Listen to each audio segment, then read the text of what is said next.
Under the smoke of history, a voice rises, raw, defiant, and full of grief. It speaks of a faith carried across oceans, not always as a gift, but sometimes as a weapon.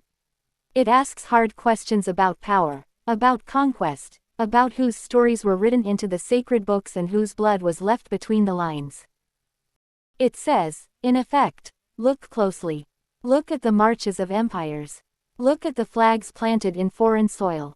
Look at the churches that blessed chains, the rulers who called domination divine, the long shadow of colonization stretching across Africa's lands. For many, religion did not arrive as comfort first. It arrived escorted by force, by hierarchy, by the iron certainty of men who claimed heaven while taking earth. And so the challenge is not just against belief, but against blindness.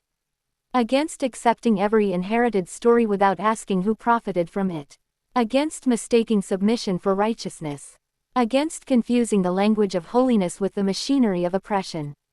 Then the voice turns inward, toward memory, toward ancestry, toward names spoken before colonizers renamed rivers, mountains, and children.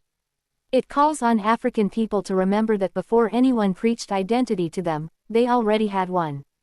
Before any empire arrived with its books and its banners, there were elders, builders, healers, warriors, poets, entire civilizations standing in their own light.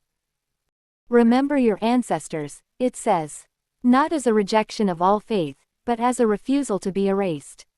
Honor what came before. Reclaim what was buried. Ask who you are when no one is defining you from above. Ask what remains when the borrowed crown is removed and the original face is finally seen again. This is not a soft speech. It is a reckoning, a call across generations, a demand that the living stop kneeling before the stories that crushed the dead. And in that demand there is pain, but also power. Because memory, once awakened, can become a force no empire can fully silence.